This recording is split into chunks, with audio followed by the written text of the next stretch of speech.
What up, bros? Welcome to another Brograph Brocast. I'm Dave. And I'm Matt. And Brograph is a supplement to our site, Brograph.com, which is a motion graphics tutorial site with plugins, podcasts, and other MoGraph stuff.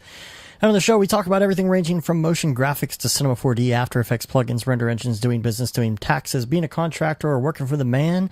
And you can email us, Brograph@Brograph.com, with your topic ideas and your questions and everything related to MoGraph. It doesn't matter if it's complex or noob.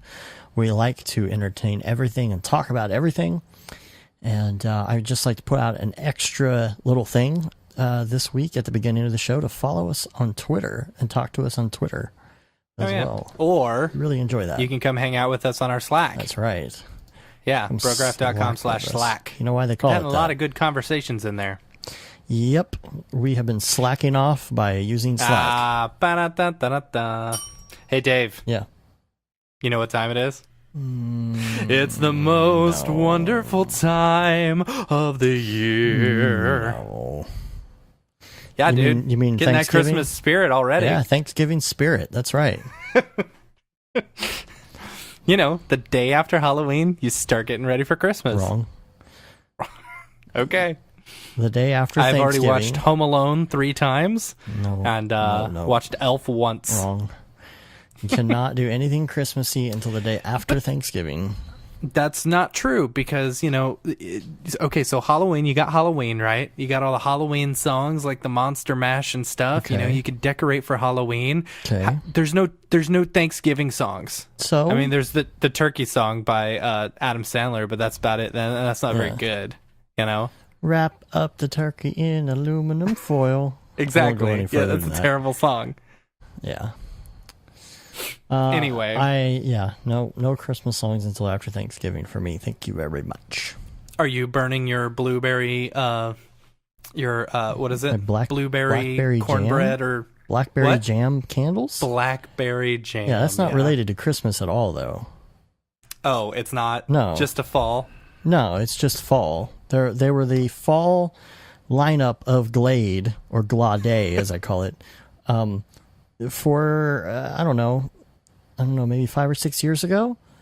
Yeah. And it was this most amazing blackberry jam scented candle. It smelled like blackberry cobbler. So good.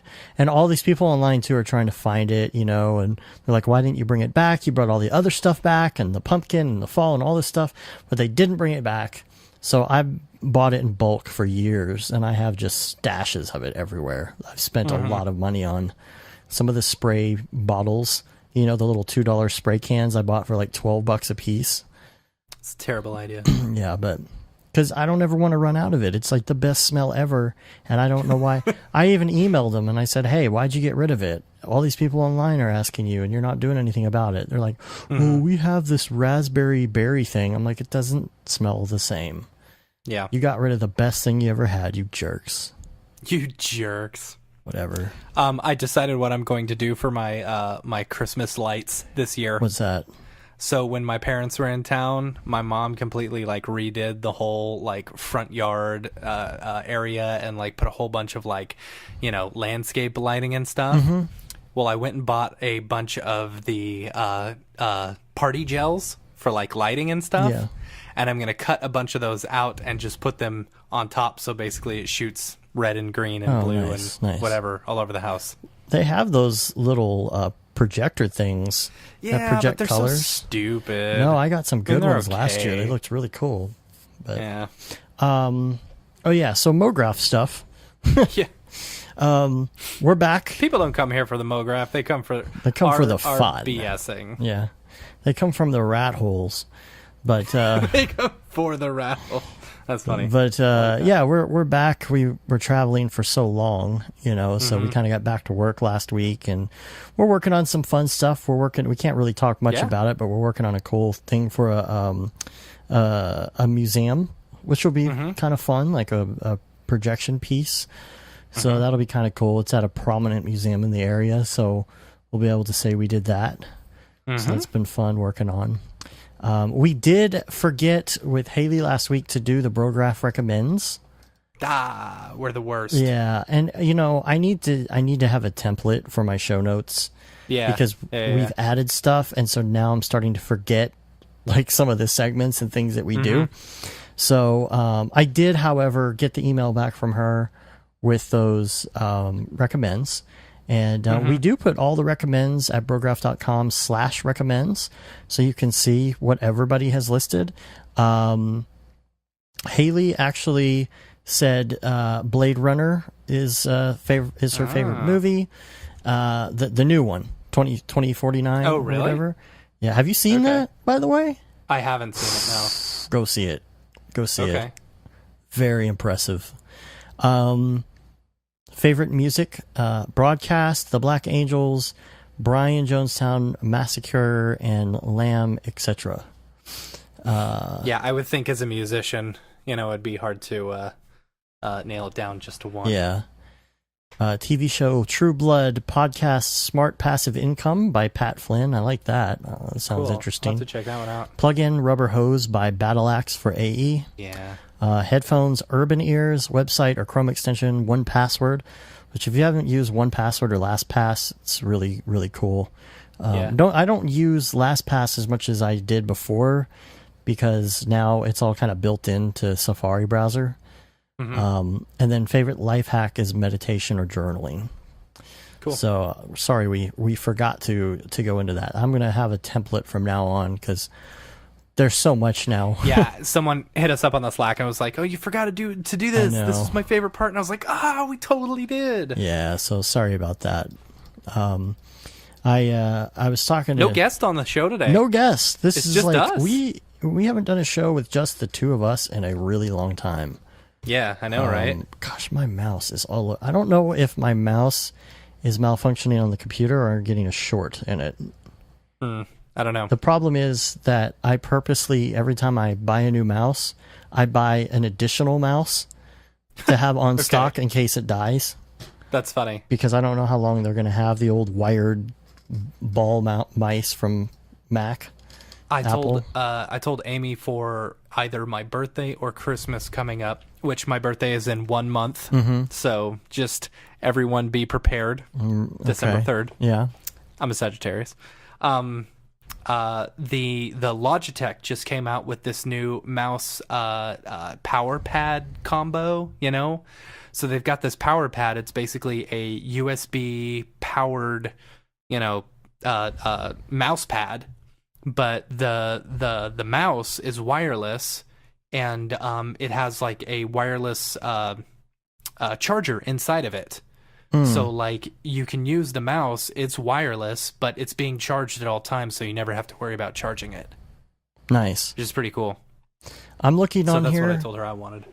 I am fairly certain it's been 15 weeks since we have done a show by ourselves. Really? Yeah. That's pretty good. Like, that's since actually pretty good. Before SIGGRAPH. Wow. Crazy. Man, I did not realize that. That is nutso. Yeah. Our numbers have increased significantly over the past month. We gained 3,000 subscribers last month. Yeah. So big thanks to all you guys who have been, guys and gals, who have been subscribing. We really appreciate the support. As Dave drinks his coffee. We got a lot of stuff, a lot of cool stuff planned. I was talking to David, and David needs to come back on here pretty soon, by the way. Oh, yeah. I was chatting with him. I was like, dude, we need to have you back on. Yeah. He's like, I know we're about to hit that 1/5 ratio. What's the 1/5 ratio? Oh, if you listen to all of our shows, he's in a there's fifth. a 20% chance that he's been on it. Yeah, I don't want to mess that up. And we've got a lot of people we've been talking to about being on. We need to start rescheduling that because we had a good schedule going for a while. Now that things have settled back down here, we need to do that. And but I was talking to David though, and he was mentioning DemEarth. He's like, he just had a horrible support problem with DemEarth. And you remember I talked about that. God knows how long ago that was. Yeah, I think we've all talked about how much DemEarth, the whole support is system awful. sucks. And God forbid you want to move DemEarth to like the newest version of Cinema 4D. It takes an act of God, and David was having the same problems I was, where like he couldn't remember what his username is supposed to be and all this. You can't just get a username. He manually puts in a username based on your email address, and it's not your whole email address. It's based on a domain, and like, I remember talking to him, and he was like the biggest jerk about it. Yeah. I'm like, dude, I don't know what's going on. And then, what happens is that your maps just don't work, and it doesn't say why either. It doesn't say like something's not working right. And, he doesn't understand, like there's a language barrier with the word support, because he's like, well, I can't help you with this because you don't have support past a year. And I'm like, what do you mean? Like I have to pay. Like you can't even help with email addresses or anything like that. But his definition of support means the plugin working. Right. That the plugin is supported at all, not that you get like technical support. And so like I don't know. You use DemEarth like once a year. It's like yeah. Anyway. It's just that really grinds my gears. Oh god! Because it's just like I don't know. Other plugins just seem to be a little more streamlined, and I don't know. It just seems a little douchey to me that like I'll agree so with you there. Difficult. Like and it would be one. And thing, how much is it? How much is it for a year? Really expensive. Yeah. And I've paid for it multiple times, and I've barely gotten my money's worth. And it wouldn't be that bad if, like, he wasn't kind of a beehole about it. Yeah. When you try and contact support. It just irks me that when somebody who buys a $69 plugin from us, I try and sit there and troubleshoot for an entire day. An issue somebody might have, and you can't even get the time of day from somebody when you buy like a $400 plugin, So, anyway, get off my soapbox, I guess. But, the Slack is taking off. We have, how many people do we have in there now? Like 120 people, something like that? Yeah, 117. 117 people in there, and, it's really great. Everybody make sure you subscribe to all the channels. Make sure you're posting in the right channel too. Like Dave says that, but I honestly don't care. I think there needs to be one channel. I don't think there needs to be a separate Octane or a separate Redshift or a, Octane Jesus prayers. Well, some of that is just to be kind of funny. Yeah. But I understand like resources is a great place. You can put like links to really good texture sites and things like that, because you could just kind of scroll through and get it. You can go. Yeah, resources is kind of nice. Yeah, and I don't know. There's cool stuff like that. Like the Rick and Morty channel, stuff like that. But if you're posting progressive updates to something you're working on, the share thing is probably a good place to put that. You can share what you're working on. See, I don't know. I think it's cool just to throw it in the general. That's me personally, But I like show topic ideas. That's working really well. People are posting in there. We added tutorial requests as well. We don't know how many of them we can get to, but we'll definitely consider all of them. We have lots of new content coming out on Brograph, by the way. Sean Astrom did a Corona tutorial this week. I watched like half of it.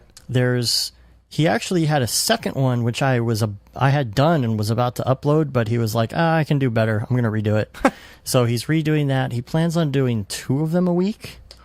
Cool. On Corona, and I was really impressed. Funny thing is, like, we're putting out so much content from different people now, I can't even watch all of them. Yeah. And so it's to the point where I just, I catch bits and pieces of it when I'm editing, because they send us the content and we put all of our Brograph stuff in it. And like, I was really impressed with Corona as a CPU renderer how fast it is. Yeah. It's looking like a GPU. Sean's machine is also pretty killer. Oh, really? From what I understand. Oh, see, we need to get some specs. Yeah. I'm telling you, man. It's got a nice setup. We also need to do on the recommends page. It needs to have everyone's computer what they're using. Right. I don't know. Also, Liam did another Redshift. He may not do another Redshift tutorial this week due to some other things going on. He might do a live stream. And here's the thing. So we've got Raid Zero is doing a new Octane tutorial for us coming soon. I'm doing an Octane tutorial.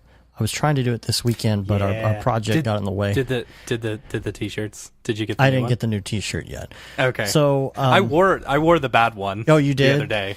Yeah. So we've generally had a good experience with Amazon merch, but these colors that I put on this deal did not match at all. You guys are gonna like the new shirt. Yeah. No, I mean I can say what it is. I've been posting it in the Slack and stuff. Yeah. So it's like Stranger Things, but it says render things.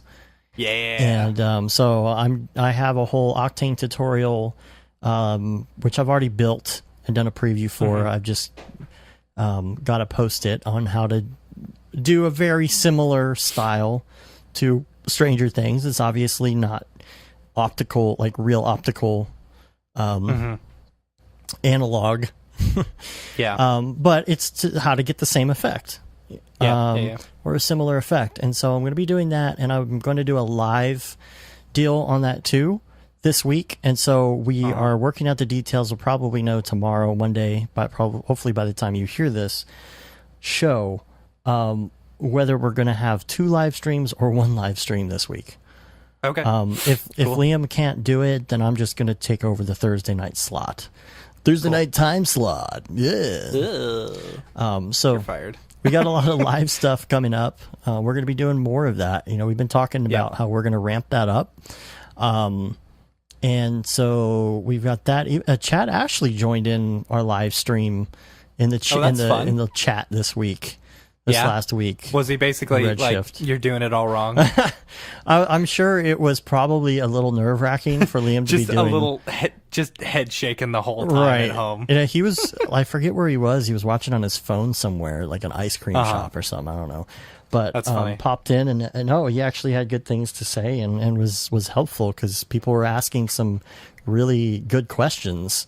And he was actually answering some of them. So that was pretty cool. I mean, that's not intimidating at all. Yeah, seriously. So I've got a couple of tutorial ideas. Yeah. Someone in the Slack, who was it? HP 2009. I believe he was. That was a good year for Hewlett Packard. Yeah. So he was asking a whole bunch of questions. I think he's doing like ArcViz stuff, and he was like, "Does anyone know any good tutorials on doing furniture?" And it's like, I spent a lot of time building furniture at my last job, and I was like, you know what, I could do this, Yeah. So just easily sending him a few tips on how to do it. I don't know. So I've got one where I may talk about like actually modeling furniture from the ground up. Also my Cinema 4D Lite, I'm going to do a tutorial jumping off, basically just starting off from After Effects to Cinema 4D Lite, which a lot of you will be like, whatever. But the one that you did for, yeah. And I need to do that too. That I've done 4 or 5 times now. Yeah. I'm going to do the same thing because I was thinking about that. I'm like, I've done this a lot and I don't have it, I don't have it recorded anywhere. So I should do it before I forget my presentation.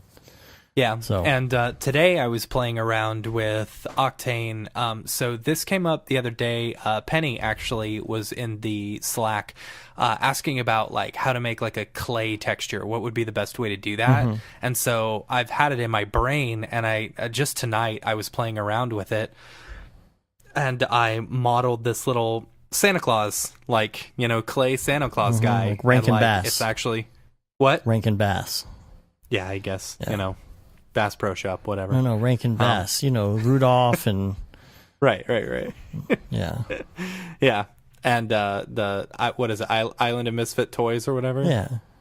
Yeah. Well, that's in the. That's I'm in, Mr. White Christmas. I'm Mr. Snow. no, I guess that's Right? not what I'm thinking of. No, that's the same people. I don't know. I worked at Spencer Guest for a long time, and I heard that song a lot of times Well, it's the. during the Christmas season. There's the Misfit Toys in Rudolph, but they don't sing that Right. song. Right. Well, no. Mr. White Christmas sings that song. And then there's.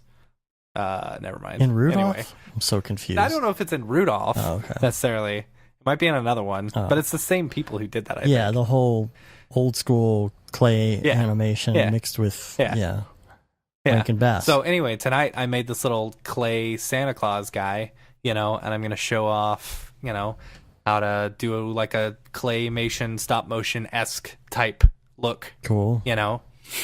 Lots of vibrate tags on things. Yeah, totally.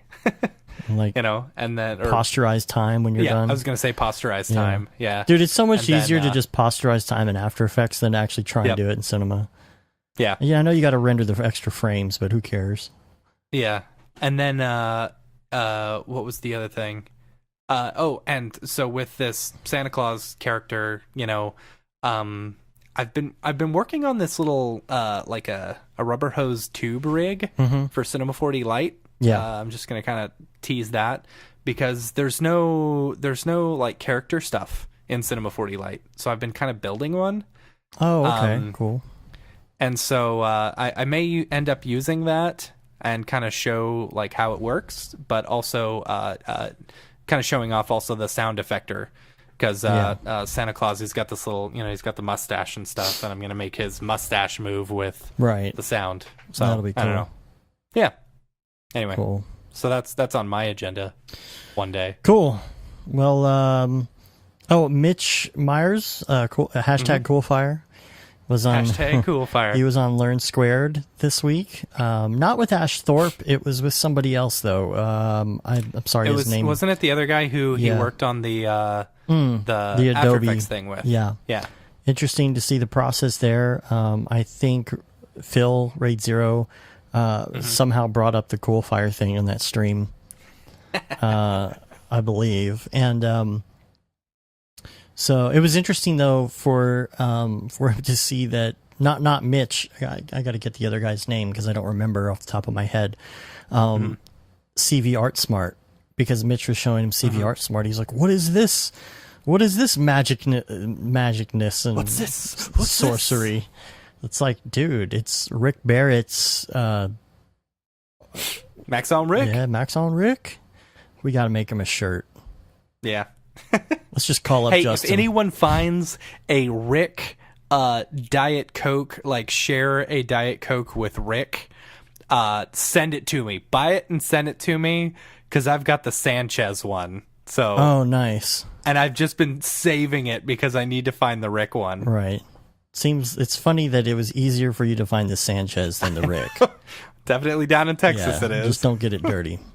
So, he was talking to him about it, and he was so surprised that CV Art Smart exists. And it's like, if you don't know what CV Art Smart is, like, it makes it so easy to bring stuff in from Illustrator without having to convert it to Illustrator 8 first. So I'll put a link in the show notes. If you haven't seen this is a great thing to have, and it makes doing extrudes with multiple splines so easy. So easy. But it did bring up in my head the idea that, there are different types of podcasts in this industry, and I feel like there's two different types of teachers. And teachers and podcasts, which are the artistic venue and the technical. I mean, I feel like we are very, very technical. David is technical, but he's also artistic. And so when he comes into the show, he brings a lot of the artistic with him at the same time. And then there's shows like, stuff Ash Thorpe does, which is like ridiculously artistic, but that was just a train of thought that I was on. I would like to concentrate more on some of the art myself. I'd like to start watching, or maybe subscribe to some stuff on Learn Squared, and get into some of that next year, because next year is my year for artistic. So, we've also been kind of floating the idea around of doing a contest thing.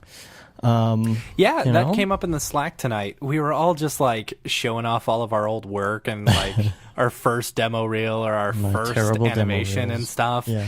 And someone was saying like, oh yeah, back in the day, I remember when Grayscale Gorilla did their 5-second projects and stuff like that. I absolutely love those.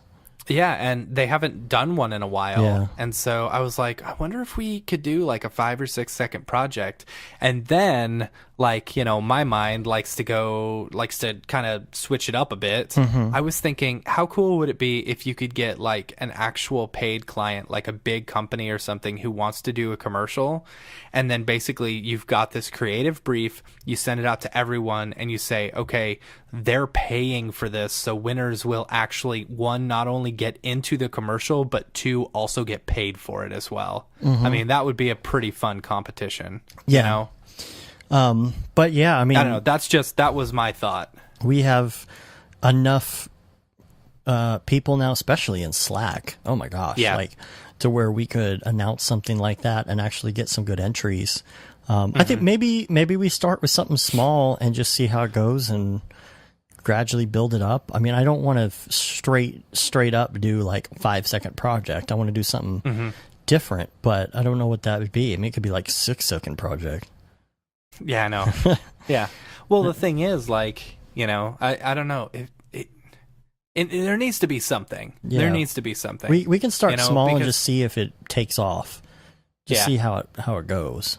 Yeah. Maybe something holiday themed, possibly. Well, what's the what happened to the Craptacular logo competition? Right. Oh man, that completely disappeared under the pile of other things that we were going to do, and some of them we actually ended up doing, and you know, I think we were talking about doing that like before NAB and everything happened. So,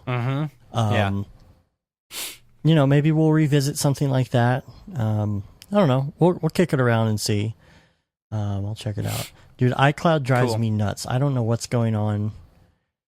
Dude, my bookmarks just disappear sometimes, and it drives me insane. Dude, you need to update your system. It has nothing to do with that. It happens on all my devices at once. Like, all of a sudden... It's probably because one of your devices is, like, not up to date, so you're working with all sorts of different, like, truncated versions and all stuff. All it is are my favorites in my bookmarks bar. It should not disappear. Dude, yeah. I know, it's Apple. Apple sucks. But it's been happening for years. All of a sudden, they're all gone. All right, I guess I got to remake all my... And they disappear off of everything, so I don't know which one is causing the issue. Yeah, I don't know. It's like... Or old ones will appear. All of a sudden... Why do you even use bookmarks? I don't have a lot of bookmarks, but I have favorites at the top, you know, to go straight to my email and my unread emails and things like that are... Type it in. Yeah, I mean, it's whatever. But, you know, it's not the end of the world that I lost it, but it's kind of like sometimes I'll have shortcuts to bookmarks that appear from like 8 years ago. And I'm like, why is Urban Coffee podcast link stuff up there all of a sudden? I haven't had that up there in 8 years. Like, what computer is doing that? But I don't know. Stupid iCloud. Yep. All right. Well, anyway, let's get to some of the topics at hand. I haven't really dug into this. I would like to start learning Houdini again. Yeah.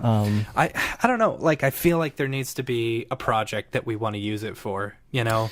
Also, Houdini Mark. I was going to say Houdini Mark had a great link to a beginner's thing for that. And if you could find that and send that to me in the dingus here, I'm going to put that in the show notes. Because it was probably a while back. That was like yesterday. Yeah, but there's been a lot of conversation. Well, yeah, today. I know. Can you search by person?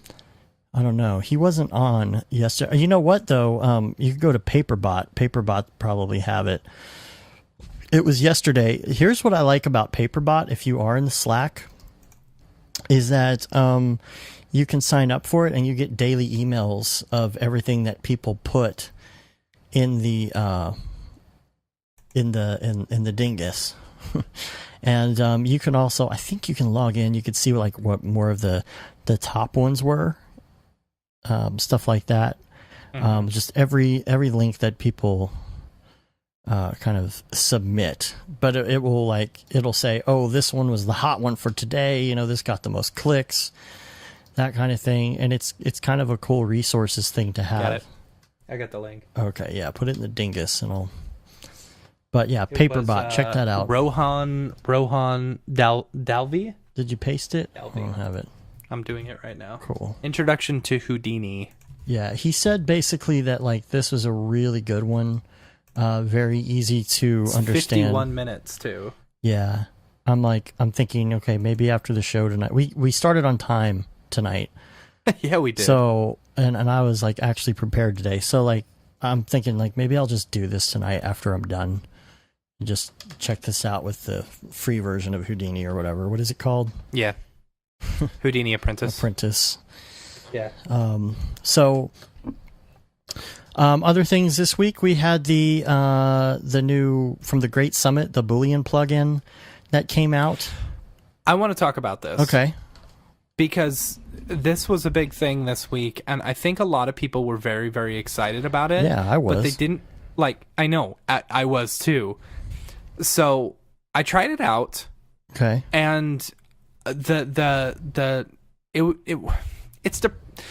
was very disappointed because I think what everyone was expecting when they saw this is a fully procedural, doesn't give you messy geometry type stuff.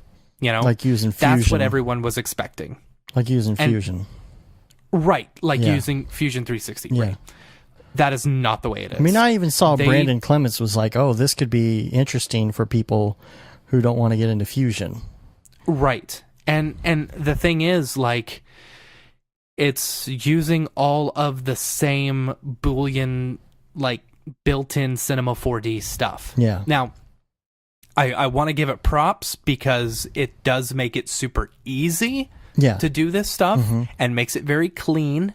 But all it's doing is basically a clean version of the same technique that we talked about a few months ago that Merck showed off, right. where you're booleing two things, adding a bevel modifier, and then doing select intersections and whatever, and it's just clicking on the, hide new faces and stuff like that. And if I'm correct, you're just creating a bunch of n-gons and stuff like that instead of creating pretty quads, which in my opinion should be what you're striving for, correct?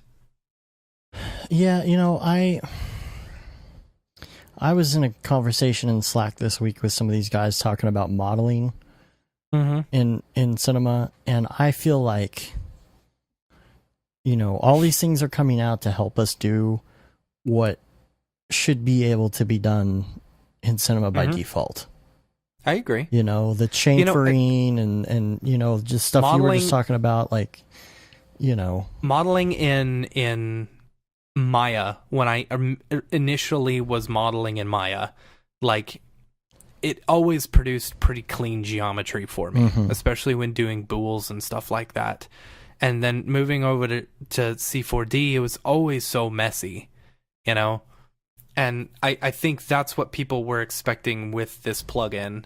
And unfortunately, it's not. It's just using the same, kind of crappy bool operations that C4D has built with in. With a bit of Python code. I feel like... Yeah, with the Python code that's cleaning everything up, and it's making it look nice. The bad part is if you hit Command Z or Control Z, it basically deletes everything. Really? Because it goes through and I think this used to happen with what was it? Magic merge as well. When you take two things and you merge them together and you're like, oh crap, and you hit undo and it just deletes everything, or basically it goes through its steps and does this and then deletes that and then does these two things and deletes that, but it does it so fast it just looks like one thing, Weird. Yeah, I don't know. I just wish that Maxon this is what we're talking about in Slack, would up their modeling game. I think it's time. I think it's really time. I think that they've hit up a lot of different other avenues, and they've had a lot of years, and I really feel like it is time to revolutionize modeling. You know, you've got, I don't know, like, I enjoy modeling in cinema. I do too, but the subdiv modeling and stuff like that. I love doing it that way. It's when I have to bool something that it just it breaks apart. That's why I'm saying, like, if Maxon were to come out with a procedural modeling deal like Fusion that just cuts Fusion out of the game, just cut. I mean, everybody's like moving to Fusion to do their super detailed stuff. Yeah, you know, it's like cut them out.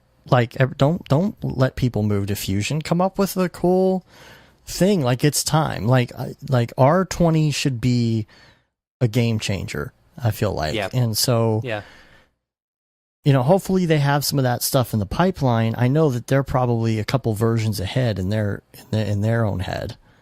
You know what I mean? But like, the modeling game there needs to be some revolutionary stuff coming out. You know, I agree. So, but we'll put that Boolean plugin link in the show notes. You can check it out for yourself. I'm so excited for X Particles 4 to come out. It's still like December 4th before it comes out. Like, they hey, my birthday's December 3rd. I'm just throwing that out there. And you know, Insidium, if any of you guys, Mario, if you guys are listening, December 3rd is my birthday. So, speaking of Mario, this video at IBC 2017. They have the rewind video up. It's a sneak peek at X Particles 4. So check that out. Dude, I'm so excited. Like, I've been playing more and more with X Particles recently, and I joined the X Particles group on Facebook, and I've been looking at some of the just amazing things people are doing with it, and I just want to get into it more. It's so much fun to play with. But there's just so much more coming out with version 4 that I'm like, oh, I want to learn that now, you know. But I'm gonna have to wait. And I was playing with Turbulence FD. This past week, I did a 6-second project for the Midnight Club Studio in the UK. It was really fun. It was basically it was kind of your dream job. They basically said, "Here's our budget," you know, which was it was decent for couple days of work for what we were having to do. But so basically they said, you've got this budget. It is open to interpretation. You just have to stick within this theme and create 6 seconds, you know, start in black, end in black, and then do whatever you want. So it's kind of a dream job where you actually get to go in and be creative and have some fun and stuff like that. So I ended up spending a lot more time than what was budgeted, but I didn't really care because it was a project that I was kind of like, you know, that I was enjoying and kind of passionate about, you know. It's like, that's the type of stuff that you're going to put on your reel, you know, so you want it to look good. So with it, I was playing with Turbulence FD, you know, and I love Turbulence FD. It's an awesome program. It is a super awesome program. But I've found when working with it in like Octane and even Redshift, like it's just slower. It's actually a lot slower than it is just rendering standard Cinema 4D. Like, I was just doing some smoke passes and stuff like that, like noisy. 3 or 4 different smoke passes. What? Noisy. Yeah, they were very noisy. And it was taking longer to render per frame than it was in just standard C4D. Yeah. So anyway, and so I posted that on my Facebook, and Perry joined in the conversation. They were asking if it was Turbulence FD, and I was like, yeah. And he said, I said, rendered that out of standard, and he said, that's the way I do it every time. You know, it just takes so long to render out of Octane, and you know, it's so noisy and stuff. Might as well just do it because it produces such a pretty picture in standard render. I wonder about Redshift. Yeah, I mean, Redshift is the same. It still takes a while. And I still can't seem to get Redshift looking as good, even though I've played around with it a lot. I still can't get it to look just. It seems to me, and could just be me. I couldn't get it to look as good as it did in Octane, and I definitely couldn't get either to look as good as it did in standard renderer. Just coming straight out. Yeah. Anyway. I don't know if you saw anything that came out of Adobe MAX or not a couple weeks ago. I saw the basically content aware video content thing. aware for Man. That was, and I want to say, oh my gosh, like that's it'll probably be a game changer. I don't think they're gonna be I don't think it's gonna be as good as what they showed off. Like, you remember when they showed off regular content aware, when they showed off, especially, it wasn't content aware, but when they showed off, what was it? It wasn't a denoiser or, it was the anti-blur thing that they showed off, where like if you had something that had a slow shutter, you could basically unblur. Oh, okay. And, they made it look like it was just going to be just revolutionary, and it never really turned out to be something that great. So, I'll be interested to see how well this actually works, because, of course they do it in the ideal situation, Yeah, of course. And then they had, what's his name from Silicon Valley sitting in the sitting on the stage talking about it too, not knowing what he was talking about, just being like, "Oh, that's pretty cool." It's like, okay. Yeah, it looked pretty awesome. Whether or not it actually turns out to, work well, I think it'll be like content aware is in Photoshop. Content aware works really good for like small things, or but once you start getting into like massive stuff, it's like it totally falls apart. I don't know, once you incorporate some of that AI stuff, it might start getting better. Maybe. I don't know. And it might be a good start. That's the other thing. Sometimes you want to kind of just erase something to start. Sometimes you do like a rough mask of something, and then you kind of improve on it from there. It might be a good starting point for some of us VFX types. We'll see. So let's move on to Ravcock. What's your flavor? What's your flavor? Just two. That was a little bit different this time. Two things. Nothing too big to talk about right now, I don't think. Oh, one thing I didn't put in here is that standalone 3.08. Some sort of alpha came out. Yeah, dude, that's kind of big news. Yeah, it is, but I'm just kind of waiting for it to roll out full version, and I'm sure we'll have Jules back on the show. Yeah. So in case you haven't heard, the Octane 3.08 with OSL support, is in there. Does it also have the Toon shader in there? I believe it does. Okay. Yeah. So I haven't downloaded it. I actually went to go download it, but I couldn't seem to find the link. And then I got distracted by something. I mean, it's just standalone anyway, so it's like, But yeah, this OSL stuff, I'm so excited about that. Can't wait to see what that turns into. And one thing that has come up actually a lot on Slack and has come up a lot in the stuff Liam's doing, it came up like last week on the live stream, is the Pentax forums have like these Boca libraries where you can download these different Bocas. That's cool. And so it's something that you can integrate easily into Redshift. He showed that off on the live stream, but there'll be a link to that. You can check that out. It's basically, it's called Lens Boca Research Help. And I don't really know how this forum started out, but I'll load it up here real quick and I can see just sample PSFs, which are point spread function for each point of light in the scene. So it's like super cool detailed bokehs for different stops, essentially, and different focuses and stuff. And so you can take these and utilize all of these really cool images into whatever you're working on.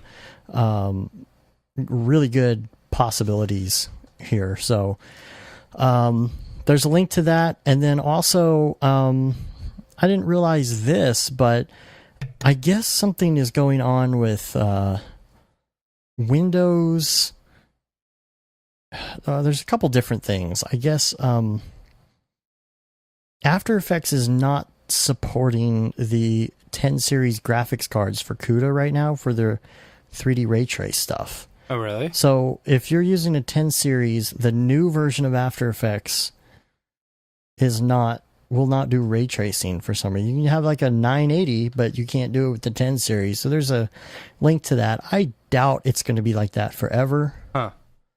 And there's also some Windows things going on with like NVIDIA and stuff. I don't know what's going on. Like Windows 10, NVIDIA, and drivers. And I don't know why everybody can't get on the same page with some of this stuff. But you would think that Adobe would, of course, be doing 10 series support for ray tracing. You know, I don't know if that's maybe that is an NVIDIA problem. Yeah, I don't know. They can't, you know. So I'll link to that. So if that's your current situation, you might want to check that out. So let's get on to some topics for today. We got 2 topics I wanted to talk about. Cool. The first one is something interesting that I came across in the last couple weeks, and it's called comparing Onstage to Backstage. Okay.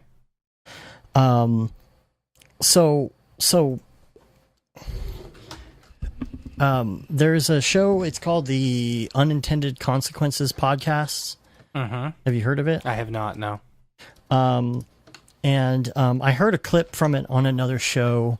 And so I went and I listened to the whole thing. And this is like, it's a podcast. It's basically a weekly conversation between Patrick Rothfuss, from Name of the Wind. I don't know what that is. Okay. And Max Temkin from Cards Against Humanity. Okay. And so I'll put a link to the show notes in Overcast, and it's this whole thing about, you know, what you present to the public as opposed to, you know, what's actually going on, you know. Well, and okay, go ahead. Well, in many different venues. So you go online, you see what people are doing, you see the end results, right? And this is mainly a business thing I'm talking about, but I will do like go into the personal stuff too and say, okay, let's use Facebook as a comparison, say, right? So like it's basically, you know, Facebook, you see everyone's highlight reel versus like, you know, all the crap that they're having to go through day to day. Right. Facebook versus actual IRL. Yeah. Me IRL. Yeah. You know, besides the political arguments you get on Facebook, what do you see? Like pictures of family, husbands, wives, kids, all that stuff. And you don't really think what's behind the picture. You're just going through your feed and you're like, all these happy people, why are they so happy? And I'm not so, I'm not happy, you know, and it's like, you don't think behind the picture. You don't think what's behind the picture. You know, you see a couple and you think, oh, and they write, you know, we're so happy, and they, you know, they just had a all-out brawl argument 5 minutes before, or someone posts a picture of their kid doing this amazing thing because they're the best kid in the universe, but really they're doing awful in school, you know, and everybody puts that out there, and you know, and so in just the same way that the negative is purposely kind of filtered out on Facebook, it applies to business too. And that's where this whole onstage versus backstage thing kind of comes from, you know. So you get on Twitter, you know, I think this is this is actually a really good topic for something that I wanted to discuss, because something that we were talking about in the Slack the other day was, you know, kind of how to get clients and stuff like that. And this relates very similarly, because it's probably the second topic that I have on the show notes here. Maybe. Anyway, from so K. I don't know. But so come back to that in a second, because I got notes here. Right. But So, okay, so what we just talked about, like take that into consideration with Twitter, right? You get on Twitter, you see Grayscale Gorilla, and you see like Ash Thorpe putting all this good stuff out, and Beeple, every day putting out these dailies, and then you meet them in real life, and like you look up to them, right? And you're like, oh, these people are so great, and then you meet them, and you're like, oh, they're really down to earth. They're like normal people. Yeah. How do they get so much content out? Yeah. You don't see the stuff that's behind the scenes. You don't see the trials and tribulations, and but you're thinking like people are always getting things done. How are they doing that? How do they get so much content out? How do they ship? And it's kind of an illusion that these people are shipping because you see the on-stage side of it, right? But you kind of have this illusion not just from one person, but from all these people combined. Where you feel like all these people are shipping, all these people are presenting on stage, and so you kind of feel frustrated. Yeah, because the backstage like, is never seen. Why are you people doing so well, and I'm stuck doing the crappy client? Yeah, because you don't see that. Right. You don't see they did 10 client projects too, and then put out one thing. Right. So you start comparing yourself to something that is unobtainable. And can be incredibly frustrating because you end up feeling like a failure, because you don't write a book or ship a plugin every single day. Yeah. You set too high of expectations for yourself, and even with dailies, that can be a struggle. We talked about spreading yourself too thin, taking on too many projects and stuff like that. We've talked about that a lot on the show, and this is a perfect example because you try to believe that everyone else does it, so why can't you? Right. But they're not. It's just that you're seeing everybody's on stage as a whole, and it's kind of that illusion of on stage, like, there's so many success stories, why can't I do it? And honestly, like, if I can be so risky as to be a little vulnerable here, boy, like, we're not going into the failure crap, are we again? No. Okay, good, because that was the worst episode I've ever heard. No. Which everybody said it was the best. No. But, seriously, if I can just be open here, this is probably the worst year of my life. But would anybody listening know that, you know? Like nobody would know that, like, I have an awful marriage situation, minor financial things going on, massive health problems that nobody can accurately diagnose, including like a liver scare, which they can't figure out, and now crippling joint pain that's taking over all of my joints on a day-to-day basis and moves around. And I'm probably borderline depressed. I don't even know. Like, every day is a struggle. But, like, all that to say, like, we've had some, like, massive success in business and Brograph, and, this year there's been plenty of that on-stage presentation, And, we are smaller in comparison to, like, say, Grayscale Gorilla or something like that.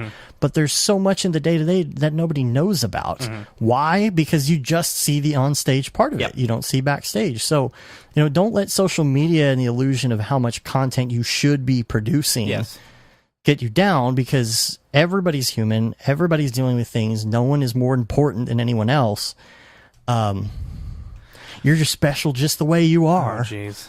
That's what Mr. Rogers would say, right? Like, in contrast to that, basically, sorry, I was just going to say, just don't be discouraged. Pick one thing you want to accomplish, give it a year.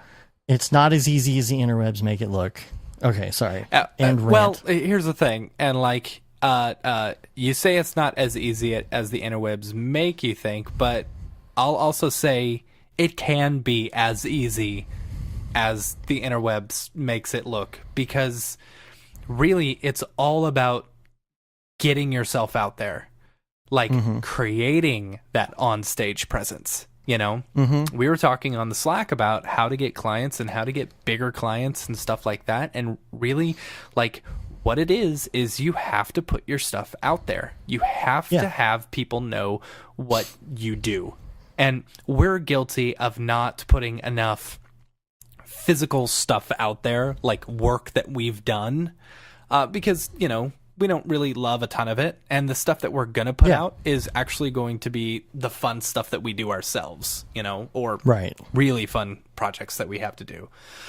So, like, I guess my biggest advice for people, especially because we have a few people in the Slack who are just starting out in MoGraph. Yeah. Who are just starting out. Like, I was thoroughly surprised to find out that we have a 15-year-old in the Slack. And I think that's amazing. Nice. I think that's so awesome. Yeah, that's awesome. Once all of us found out, we were like, oh my gosh, we're so jealous of where you are right now. We wish we could be where you are doing this, you know? You have so much time ahead of you to get so much. Like, by the time you're 20, you're gonna be freaking killing it.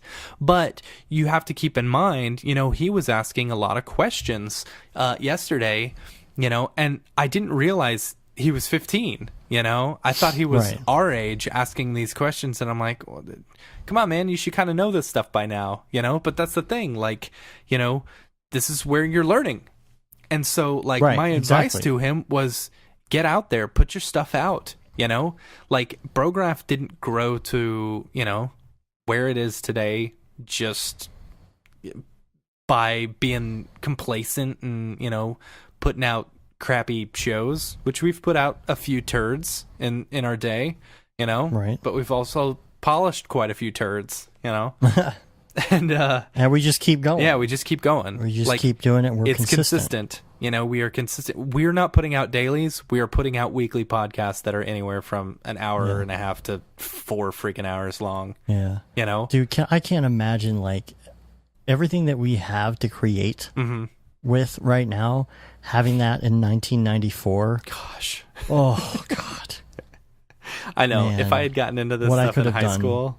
The thing is, like, it was so hard to do that back then. Anyway, I digress. But, like... But just being that age. Yeah. Get your stuff on Instagram. And for all you who aren't doing this, get your stuff on Instagram. Get your stuff on Twitter. Start putting your stuff out there. Throw it up on Facebook. Hashtag everything on Instagram. Everything on Twitter. Onstage stuff. You know? What? All your on-stage stuff. Yeah, exactly. Yeah. Because if you're wanting to get big clients, if you're wanting to start, you know, conversations with bigger names and stuff like that, it's all about putting your work out there. It's all about getting your name well known. And I will tell you, with, you know, social networks and stuff like this, it is so easy now.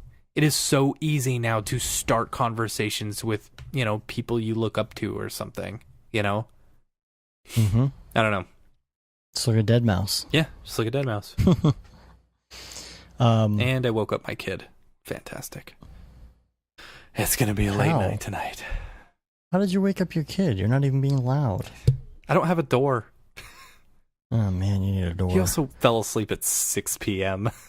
Oh, see, there's your problem. Yeah. So this is another show topic. This is from Jason, I think, who says, I come from a graphic design background and was around people who would break off from the advertising industry and form a new studio with a studio name. So I created the name Metal Box Studios, but it seems most people are promoting themselves as an individual. Do you think I should promote myself with my hard to pronounce last name, or which is Soket or K? Exactly. I never did get feedback on which one was right. To promote the Metal Box name, I was talking with Dave Brodeur with his question on Twitter on whether he pimps himself out as locked and loading, and he didn't know at that point either. I would say either one. It doesn't matter. Like, if you want to pimp yourself out as Metal Box Studios, I would totally support that, you know? Like Raid Zero, for example. Does anyone know? I mean, Raid Zero is a good name. Yeah. And I think that he's known for being Raid Zero. Yeah. At least we push him as Raid Zero. Right. I think it does depend on the person. Beeple. What's Beeple's real name? Beeple. Mike Winkleman. But also, these are nicknames rather than like something studios. Right. You know. Yeah, that's true. You know, our nickname is Brograph. It's not Brograph Studio Production Incorporated. You know what I mean? Like limited Niner Inc. Right. .org. Oh, God. .net .gov. So, I think the nickname game is pretty cool. Mm-hmm. I don't know. We're trying to push Cool Fire on Mitch Myers. Yeah, trying to push. Yeah, but still, Mitch Myers just going by his own name, David Ariev. Everybody knows. Goes as Ariev Visuals, or David Ariev, David Ariev. Everybody kind of has their thing. Like with Mitch, it's the mustache. David has the long hair and the Octane Jesus thing going. Like what's your thing? Nick Campbell is the gorilla. I'll disagree with that. I don't know. We're Brograph. It's just a stupid name. We've got I don't know. I think a lot of people have their thing. Mm-hmm. David Brodeur. I don't know. That's that's a good question with David Brodeur. I mean, I know him as both. Yeah. Yeah. See, I say whichever one you're going to focus on, push it and push it hard. I think it push it real good. I mean push it real well. What? That's the grammatically correct way to sing that song. I think it also has to do again, how hard is it to remember? Yeah. A name or pronounce a name, or is it a generic name? Mm-hmm. If your name is John Smith, you probably don't want to be John Smith Motion Graphics. Maybe you probably want to come up with something a little more, I don't know, catchy. Maybe. So it doesn't matter if you're just going by the name. There's Liam's 531 rule of thumb there. But see, Liam is 531. I think that's a lot easier to remember.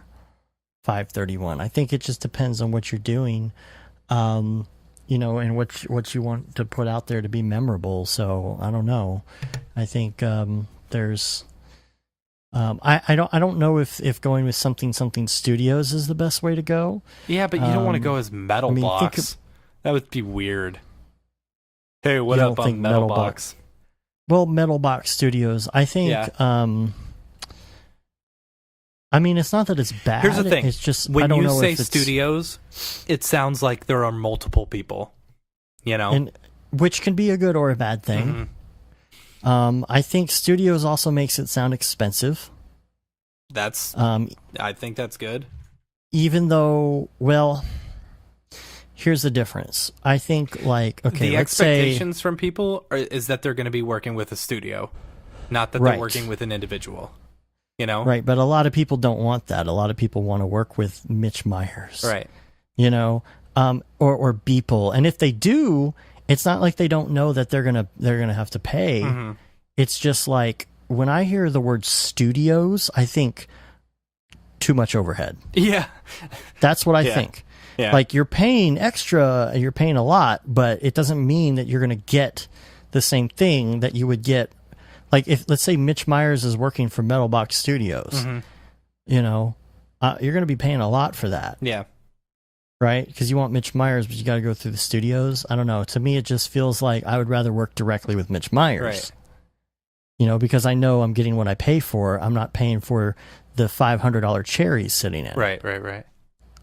So I think the word studios is something you have to tread lightly with. If it can be something being an individual. Right, I think if you're starting a studio, heck yeah, put it in there. Well, we technically call ourselves a studio, but we don't put the word studio in our name. And I think it's good because you could use it both ways. Mm-hmm. You could say, this is you can market yourself as an ad agency, as a studio, as a boutique, as an individual. Mm-hmm. It doesn't matter what you want to do. Find a way to where you could use that name in multiple ways. Right. I think that would be a good way to look at it. I agree. But something that's memorable. Mm-hmm. So, word. I don't know. Hopefully that helps a little bit. All right, let's move on to some other topics here. Did I put that Vimeo link in the dingus? For what? Introduction Houdini? to Houdini. Yeah. So, man, this is gonna be a short show. Dude, you know what's crazy is I feel like I feel like I had a ton of stuff in the notes, and we've only gone an hour. I don't know what the deal is there. Yeah, I don't know. It's We're weird. knocking it out, just getting this taken care of, dude. Yeah, well, it's gonna be a short show. Whatever. I think They we can't still all got be at least polished 30 turds. minutes. I know. So some other links that I have here. I don't think we ever actually linked to this, but the already been chewed Marshawn Lynch spot that we did. We never really linked to it, I don't think. That was a lot of fun to work on. The whole behind the scenes thing, I think, might be in there too. So check that out. You can see how that was put together. We both worked on different things on that. You did compositing. I did some X particles. Comping and color correction stuff. I also built a few of the elements, like the did a couple of the shots like right at the beginning, the 3D comping shots, and then also did the little light fixture at the end just falling over. It falls, yeah. That's cool. There's a good link that was going around in Slack this week. It's called GarethWasHere.tumblr.com. Okay. And he's got a lot of cool, like, like the piston thing that you did. Yeah. You know, just a lot of like technical gear-driven animation, stuff like that. It's a cool little Tumblr with that kind of stuff on it. Yeah, that's cool. And then in the Rick and Morty front, this is a cool link, which is Rick and Morty characters timeline for every person in every episode and what timeline they were in and where. And it's this crazy chart that somebody made, and I can't believe someone took the time to do this. So, Mr. Poopy Butthole. Yeah, there's so many theories behind Mr. Poopy Butthole. Mr. Beauregard. Mr. Beauregard. The butler, right? Yeah. He's the butler. See, I don't know if I talked about this on the show or not, but there's a whole theory of Mr. Poopy Butthole. Oh, yeah? That, everybody's like, well, he appeared in a memory in that episode as well, but then at the end, when she shoots him, he bleeds blood. He's not a parasite. Mm-hmm. So he's obviously a real character, but where did he come from? Because he was in the family, I think listed as one of the 6 in the family. Mm-hmm. I think. But that's weird. Is that right? This is weird. Like it's got Jerry Smith C-137, Beth Smith C-137, and then like so they're calling themselves, Rick and Morty C-137. That's so weird. Right. I never ugh. Never mind. So here's the going theory on that, is that I believe the episode before, or 2 episodes before the Mr. Poopy Butthole episode, that was the one with the Jerry Daycare, Jerry Jamboree. Yeah. Okay, that was always allowed. Yeah. And so in that episode, at the beginning, he's like, hang on to your ticket with your number, or else you won't be able to get your Jerry back. Do you have that link to that one? Because that one kind of messed me up, and I think we've posted that. I think I put it in the show notes before, but the whole premise of that is supposed to be that at the end of that, you see Rick and Morty, and he's like, well, I don't have my ticket. I don't have my ticket for that. It's almost like he wasn't reminded to hold on to his ticket. And there's also a theory that you're actually following a different Rick and Morty after that episode in a universe in which Mr. Poopy Butthole had always lived with them. Yeah. I don't know. But then there's the fact that he's never around anymore. Yeah. But that's because he was shot. Right. So then there's this whole, it's so crazy. It's so ridiculous. It's ridiculous that, we're even talking about this. But it gets so deep. Like some of this like fan theory stuff is really, really crazy. But I'm looking at this Gareth was here thing. Gosh, the guns are ridiculous. And then he's just got a random sketch and tune one in here. That's funny. Yeah. So let's see. Oh, here's a good link. Visual effects, how matte paintings are composited into film. I want to say these are like original matte paintings. Like when they actually did them by hand and they would do the exposures and stuff. And man, just it's so crazy. It's this entire process for something you could do in like seconds in After Effects. We had to It's insane. We actually did something like this. So I competed in like a 16 millimeter competition. It was like a 24 or 48 hour 16 millimeter film shoot, you know? Yeah. Or film competition. And I competed, and we actually, what we did was we took a picture of something and then went in and photoshopped it to be exactly what we wanted, and then printed it off on black and white paper and cut it out exactly like we wanted it, and then put it on a C-stand to where we could be in the scene and stuff. It was actually a lot of fun. Yeah. So new school matte painting and stuff. But you see in this thing, they show how they did stuff from Star Wars, you know, just crazy. You know, how they made like an entire like space dock. Yeah. You know, which by the way, we haven't talked about it, but have on the show, but the Orville, you've got to watch the Orville. I've watched one episode. It's so good. Oh, I saw Thor this weekend, and it was fantastic. Really? Yeah, it's such a good superhero movie. You know? But you only saw the first episode of the Orville. No, right? I didn't even see the first episode. I saw like the fourth episode where it's so good. They wanted to change the baby's gender. Yeah. Dude, the whole like nostalgia for the next generation that he's got going in it. Like the storylines are actually good. Yeah. It's not just like off the wall goofy and stupid like Family Guy. Like there's funny stuff, but there's also like a really genuinely good storyline that is like something they would have done in Next Generation. Yeah. You know? So I'm really enjoying it. Yeah. Because it's like watching more episodes of Next Generation, essentially. Yeah. But just with a little humor. Like the fact that they're watching Seinfeld, you know, because you watch Next Generation, you're like, what do these guys do in between episodes when they're, you know, at Warp 9 for like 30 days in between missions? Yeah. You know, and they show that, which is they sit there watching archived Seinfeld episodes on the main viewer screen. Yeah. You know? So, I don't know. It's good. It's good writing. And you could tell that a lot of that stems from his fandom of Star Trek. I've been watching The Good Place. With I don't even know what that is. Oh my gosh, it's so ridiculously funny. It's oh man, what's her name? The girl from hold on, now I gotta look it up. That, you know, the girl from The Thing. The girl from The Thing. Know, with the face and the shirt. What is her name? Hey. Kristen Bell. It has Kristen Bell and Ted Danson in it, you know?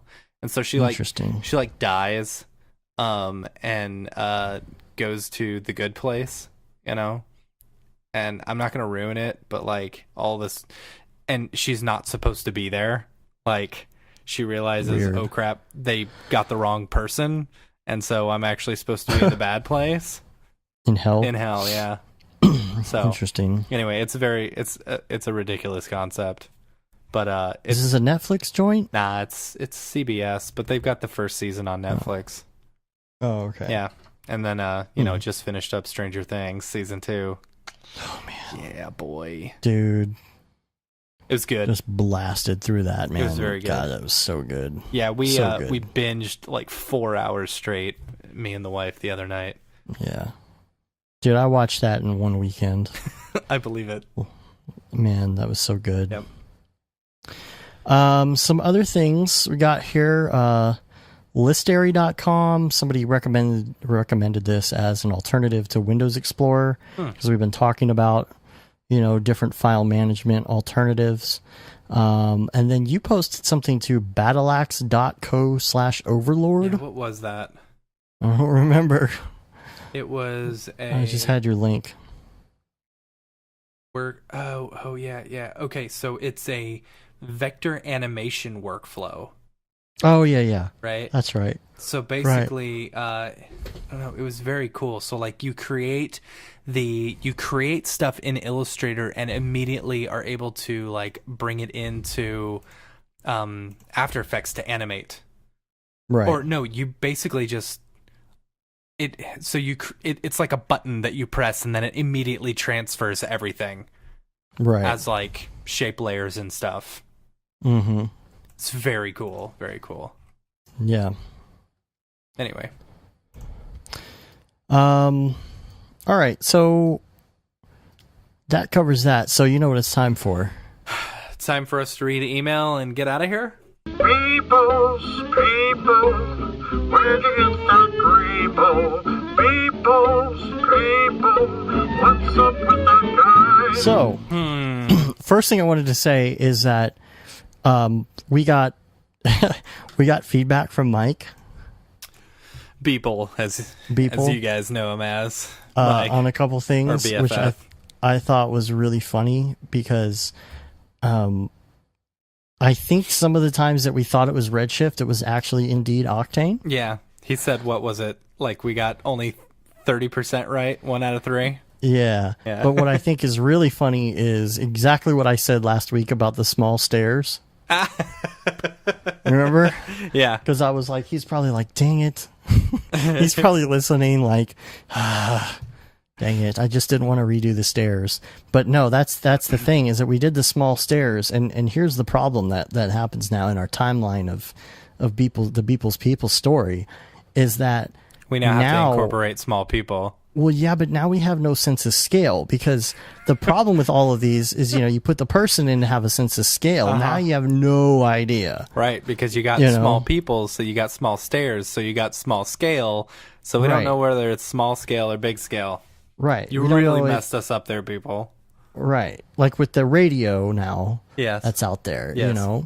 So, and he did this Coke Adobe work this week or something, right? Yeah.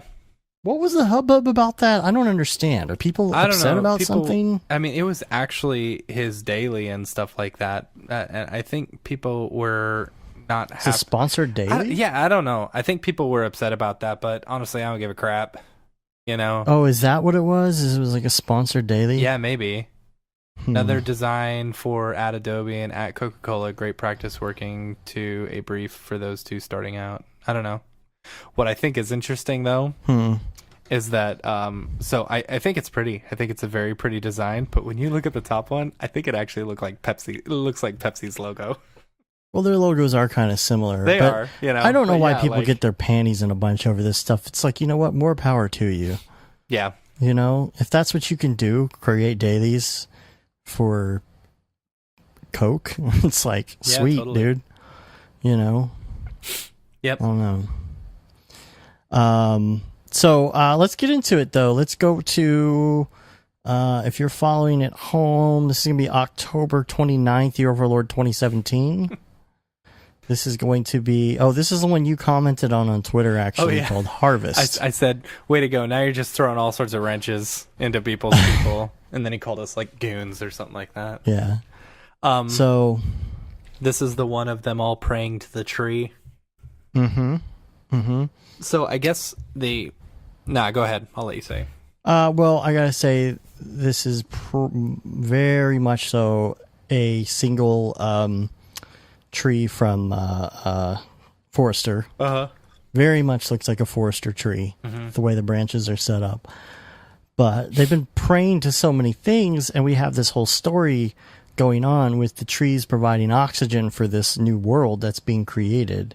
Most likely on Mars. I think is what we talked about. And you know what? Let me just say something real quick, because I was just thinking about this. So with the small scale, Mike, if you're listening, now you really need to throw a wrench in everything and have like a person sitting on a set of like really gigantic stairs. Yes. Sorry. Anyway, or vice versa. Or a very big person sitting next to a very small set of stairs. No, the opposite, right? Either or, yeah. Yeah, a small person that's on a giant set of stairs. Yeah, that's what I said. Yeah. Oh, okay. Yeah. Sorry, go ahead. So this one, okay, so I'm going to guess Octane this time. Yeah, I'm going to There's a lot of noise. Too. Even with the volumetrics, to me, it just looks like it. And, it's again, it's your kind of typical people praying to something. But they're praying to the tree, and I feel like the tree really has something to do with their new world and the oxygen in it. Yeah, So probably. It's really following our storyline. What's interesting is now, so this must be from the new world, not the old world, because in the new world Right. they're praying to the tree. In the old world, they're praying to this golden cube or whatever. Right, Remember? or orb or something, right. Yeah. So it's kind of evolved over time. Right. And these could be the small people's people praying to the tree. We don't know. Right. You know, What's up with that guy? what's up with that guy? So here's the other thing: is that if we were going to go on to November 1st, Apocalypse Fresh. Mm-hmm. Now, this is really interesting because this is the same boombox from before. You remember? And there was a person in front of it before, but they were the size of the boombox. Therefore, you know, they were one of the little people's people. Right. That's what they prefer to be called. That's the, yeah.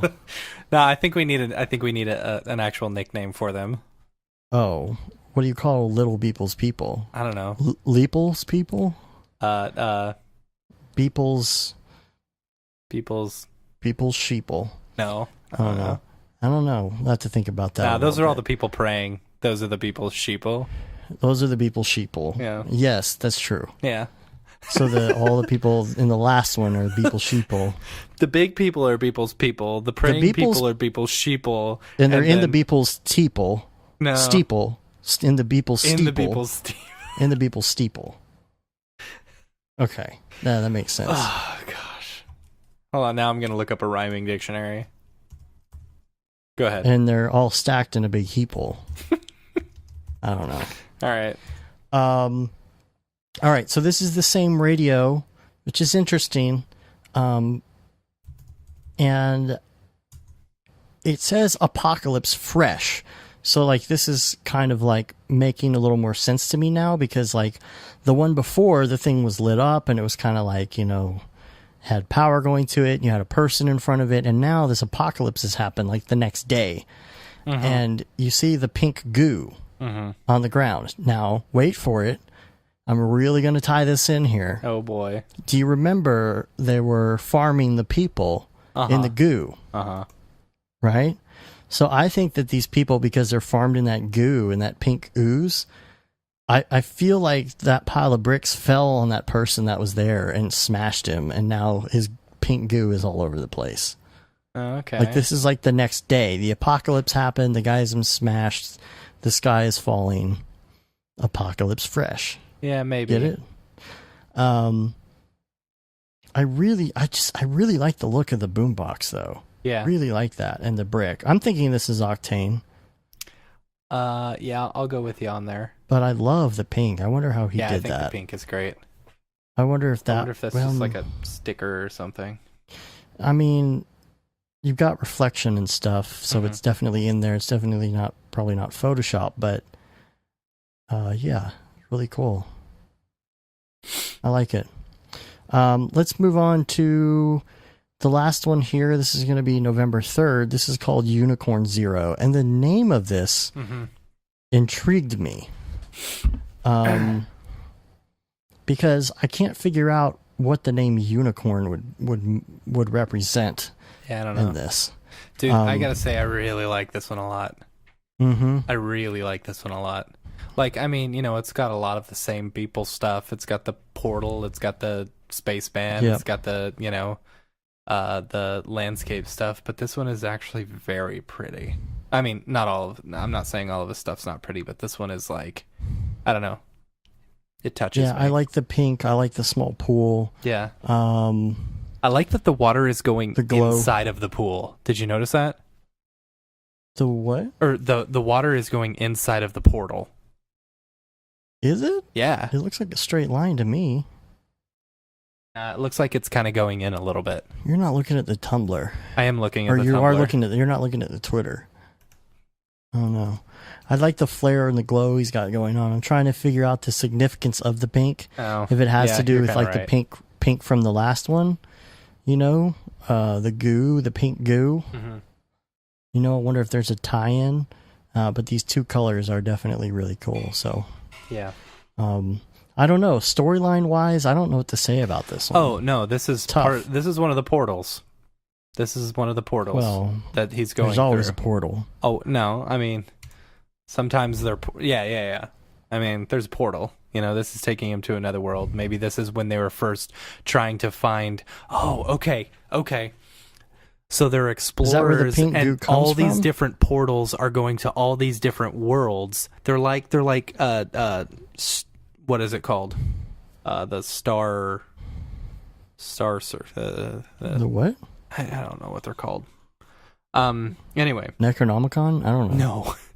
So you've got all these portals, and all these explorers are going to the different worlds, finding which one is going to be the best one in order to whatchamacallit, turn into their new world. Right, but they're all different kinds of portals. That's what I'm trying to figure out. Like, what is the significance of a round one, a rectangle one, the different colors? Different dimensions have different physical attributes and stuff like that. So you've got to adjust your portal based on the world in which you're going to. I think that's a really cool idea. And turn that into a story. I'll call it Beeple Sheeple. So that's a good one. I like that one. That like pretty that much I turned wraps that one it up. into a shirt. It's funny because every week, from the time when I put these in to the time when I load it back up, he's done it. Like every week on Sunday, he posts his at like 10 p.m. Central Time. Like every week. There's always a new one right then, and I'm like, oh, we should talk about that. Oh, we got to wait till next week. So. Yep. Interesting. Oh, so people were saying that they wrote a review, but it didn't show up in iTunes. It was Houdini Mark, and I did see a new one actually. Yeah, we do have a new one. But it wasn't from Mark. No, it wasn't. It was from somebody else. Yeah. I'm trying to load it up unless you can get to it before I can. I can probably get to it before you. Thanks to everyone. First, I want to say, I want to give a big shout out to everyone at like all the listeners. You guys kind of like really made my month last month. Like we killed it in numbers.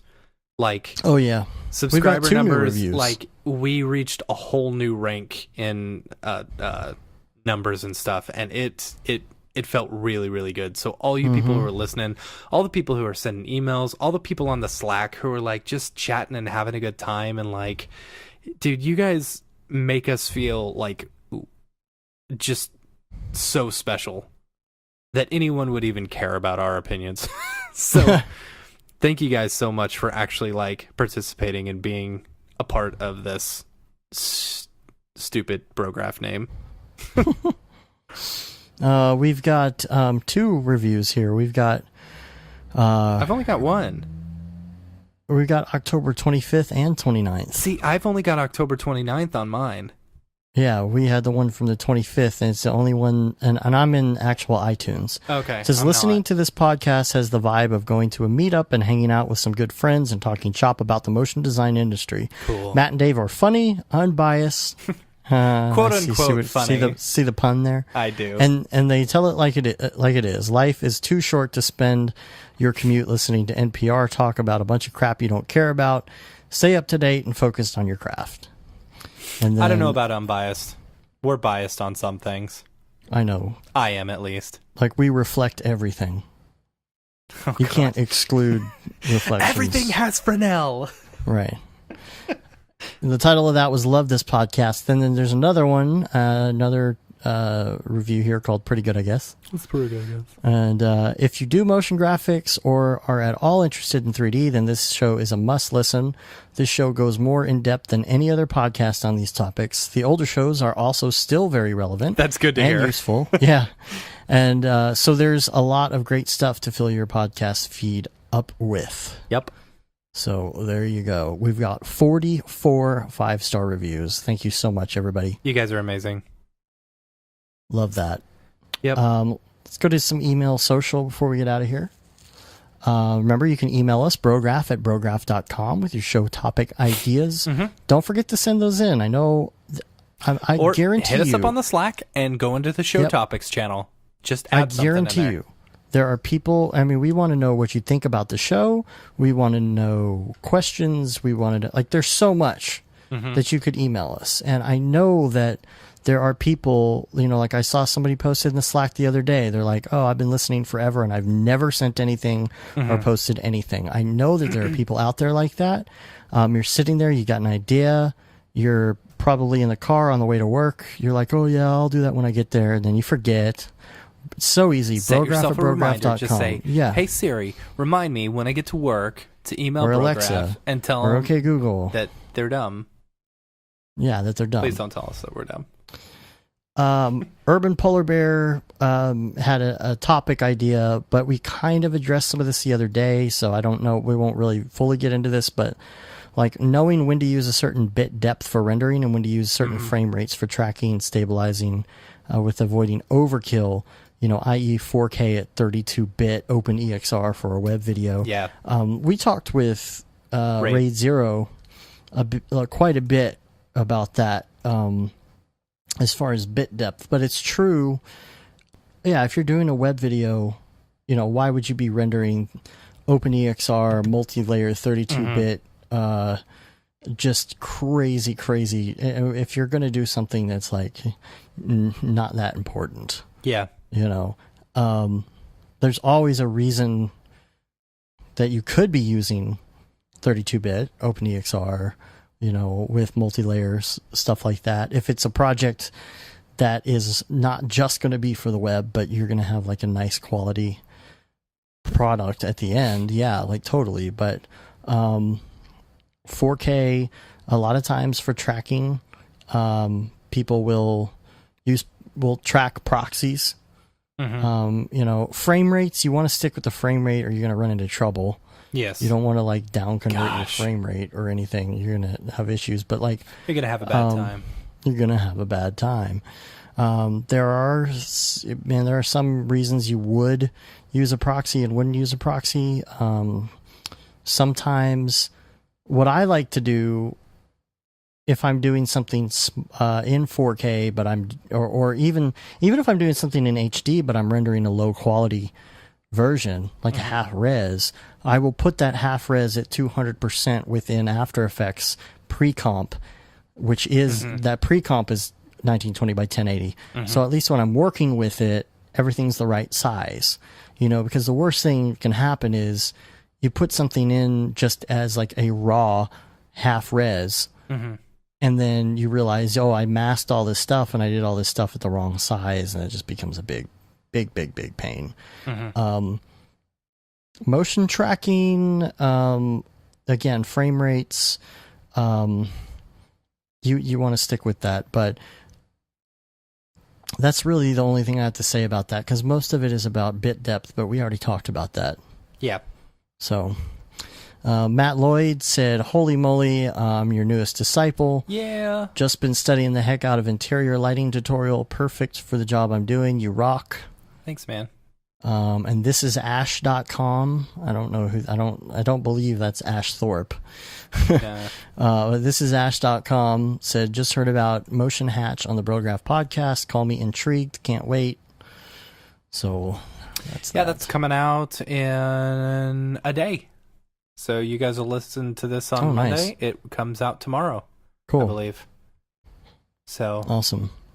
Oh, Ashley Hyatt. This is ash.com. Thanks, Ashley. Ashley Hyatt. Why do I know that name? I don't know. Huh. Interesting. Watch her show reel right now. Senior graphic designer, contact me. I'm just trying to figure out where, what city here, but... Love myself some Skrillex. What? Love myself Skrillex? some Skrillex. She used Skrillex on her demo reel. Like Nice. you do. Chopping and screwing. Chopping and screwing. All right, cool. A little bangarang. Yeah, it was bangarang. Yeah. Love myself some bangarang. Man, the thing with the people dancing, everybody's doing people dancing with like particles and stuff. That's the fad. All right, let's get out of here. I've seen that Making a Murderer Lego kit before somewhere. Yeah. Oh. So, yeah, let's get out of here. You can rate us on iTunes, leave a review, helps get our ratings up. You can also subscribe to us if you are not a subscriber on a podcatcher of choice. Subscribe to our newsletter on the site as well. Check out all the cool things we have there, like Rando Render and your rate calculator and all that kind of stuff, powered by Barton Damer.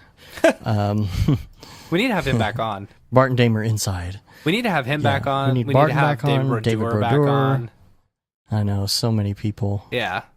We should go through our list and start hitting people up. Yeah. You can say you've been there, done that, got the t-shirt with the No Brograph, No Mograph tee, the Gainey Simone limited edition shirt. Still limited edition. Still limited edition, and the Paul Babb, Feel the Babb 2020 shirt. All the profits for that go to Doctors Without Borders. And Coming soon. Coming soon? Yes. Yes. Yes. Yes. Coming soon, the Render Things t-shirt. Assuming that the color comes out correctly this time around when we get the new mock-up. The old one was kind of pink. And like white. It's so weird. It was such a deep red the new in the shirts, PNG. The new shirts are like this newer material, and they're super soft. Now, I will say they may cost a couple dollars more. A couple dollars we don't more. really like profit much off of these anyway. Yeah, so we don't. But pretty still, low in price. like it'll probably be a couple bucks more, but like maybe only like $2 more because they charge us more for the nicer t-shirts. And I would much rather have the nicer t-shirts. Yeah. Anyway, we're going to get out of here. We'll talk to y'all next week. Remember, we're on Facebook, Twitter, Instagram, of course, YouTube, Brograph.com. Look out for all the live stream stuff that we're going to be doing this week and join us in there. It's going to be a lot of fun. It's so much fun to just kind of mess around with Octane or Redshift and just like people just say, hey, what about this thing? And you just kind of do it and everybody's joking around, having a good time. Yeah, come join us Thursday for sure. And we may actually end up doing one on Wednesday as well. So cool. Until next week, I'm Dave. And I'm Matt. Have a good one. Later, bros.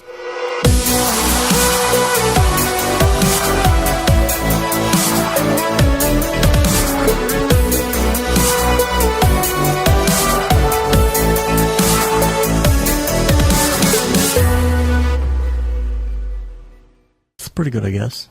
Brograph.com, an online resource for learning Cinema 4D, After Effects, and other motion graphics tools specifically catered to help you prevail as a motion graphic designer. What's up, bros? Welcome to another Brograph motion graphics tutorial. With tutorials, plugins, and now a podcast with tens of thousands of listeners worldwide. Yeah, it's a great community to be part of. We give you professional time-saving tips, industry news, interviews, shortcuts, and lessons that help keep you current in the world of motion design. Go into HDR Studio, take the render settings, pick the HDR, put in reflection, and gorgeous. I love projects that scare me. When our art director comes to us and asks for something that I had never done before, man, it gets me pumped. Our weekly long-form podcast will give you the latest news, help you in your file management, hardware configuration, and client relations. Learn about the latest render engines, modeling techniques, and workflow integration while staying entertained. Real nice banana. Ah, that's so funny. All right. I'm going to live forever. Our Brograph Talks are a chance to see the way industry leaders from around the globe are changing the face of motion design. Sometimes you got to make stuff that you're not going to put on your reel, and I'm not here to judge. The podcast and talks include people like Beeple, Barton Damer, Nick Campbell, Andrew Kramer, David Ariev, Chad Ashley, Paul Babb, EJ Hassenfrost, Mitch Meyers, Chris Schmidt, Jules Urbach, Cornelius Dammert, David Brodeur, Andy Needham, Caitlin Kaju, Zubair Parker, Noseman, Ryan Bean, Casey Hupke, Nick Lyons, Sage, Joey Korenman, Jeremy Cox, Rick Barrett, John Dickinson, Matthias Omatola, Patrick Goski, Brandon Clements, Steve Teeple, Tom Glimpse, Patrick Lundstrom, Julia Simone, Devin Coe, Al Heck, and even Deadmau5. You get that render done. Yeah, you better frame what? Our Brograph breakdowns go behind the projects and give you an insight on what it's like to manage and maintain your own personal business or work for a large company. Join us for live sessions, check out our useful plugins, watch time-lapse projects, interact with us, and send us email questions and topic ideas. Or just hit the Rando Render button and do an imaginative daily that'll keep you on your toes. Take all your dreams and let's do it! Subscribe today and get automatic updates on the latest tutorials, tricks, tips, and inspiration Brought to you by industry professionals Dave Koss and Matt Milstead. We don't care how you get here, folks. Just get here. Subscribe now to Brograph Tutorials.